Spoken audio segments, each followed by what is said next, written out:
So here's my rundown on your initial special stats.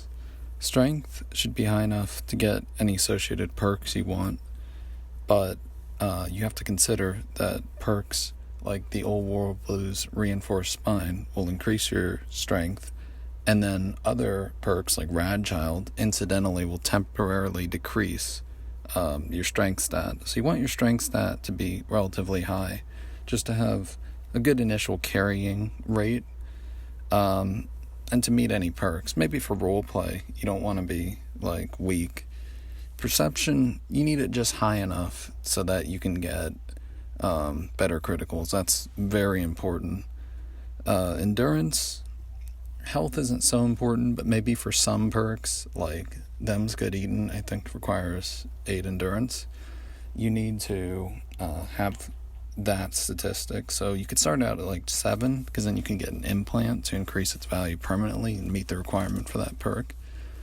Charisma, I'd say, is a dumb stat. It affects so little in the game. You don't need companions to fight. I think they make the game too easy, even 2 companions. They're very strong. It's like playing the game on easy mode. So what are you going to do with that? Intelligence is quite important, because overall you just want to have a good number of points for skills every single level. That's the only way you increase your skills, is leveling. You only get 50 levels. You're not going to use like the skilled glitch with traits. I think that's kind of cheesy, and it doesn't have as huge of an effect between having 1 and 10 intelligence, but it's still important. Agility is important, reasonably, maybe for VATs. Sometimes you use VATs, but it's mostly important for Slayer, for a melee build, which melee is a very practical skill out of all of them. But luck is probably the most important, because you need luck to get critical hits. Your initial critical chance before multiplier, it derives from luck. 10 luck is 10%. Then there are later perks like Finesse. There's the trait Build to Destroy, which increases it to 18%. And then associated clothing items can bump that up further before the critical multiplier. There's also flat multipliers like the one from Laser Commander or Light Touch that you should consider, but you basically need to factor in what you want your stats to be, and you have to factor in during the course of the game, can I raise the stat?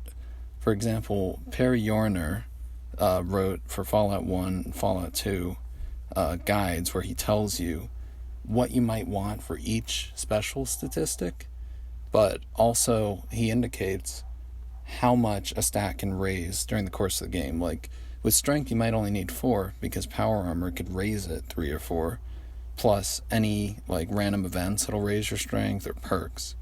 So just consider what the implants could do that all are capable of raising your stats by 1, and what special perks from like Old World Blues and stuff like that, how those things will affect your stats.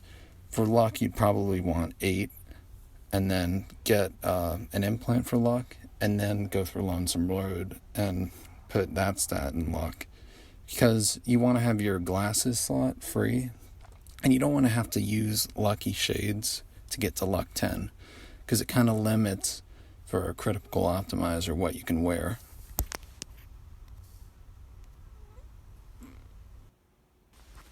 For skills, you should mainly consider that by the time you reach level 50, blessedly, thanks when you get all the DLCs, you have a lot of opportunity compared to the base game that caps at 30, where you can not only be forced, instead of just having to specify in a one particular build like it was in the base game, or specify a number of perks and really have to cut corners, you can really max out in the full collector's edition with all the DLCs. So basically, you can get everything almost, but there might not be points left over. I'm going to tell you the 2 skills I think you don't need at all. First is Barter. Barter will give you lower prices on things, but you're still getting ripped off by most of the traders. That's just the way the game works. But nonetheless, you can get a lot of money in the game. from selling the armor and weapons of high-leveled mark men, or even just fighting Deathclaws in the Thorn. I don't think you should choose barter, because there's a point in the game where you can become accepted by the Great Khans, and there's a Great Khan armorer that if you have 25 barter, which is pretty low, if you get, skill books, and you're accepted with them, you will be able to trade on a 1-to-1 ratio of their value that they charge for the actual value of the item. So you can buy tons of ammo, and they have everything you want there. Just, you don't need to buy at the gun runners, except when you want to buy, unique weapons.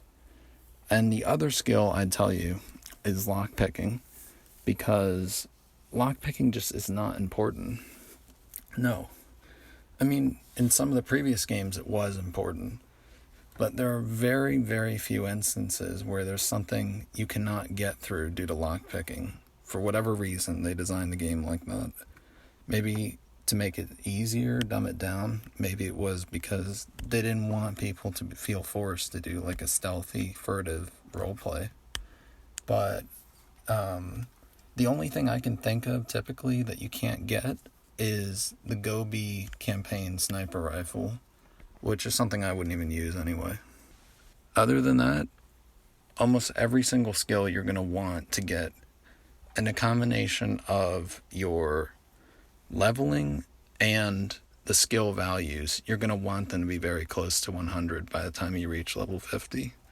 Speech, for example, though, it's a non-combat skill, so you can have it at, say, 70 or something, and then have maybe a clothing item buff it 10 points, and then have a skill magazine with comprehension buff it up to 100. Skill magazines can compensate a lot of times. Not that they're useful really or necessary for that point, but if there's something you have to dump a little bit and not fully level, you can use those and leverage that weakness.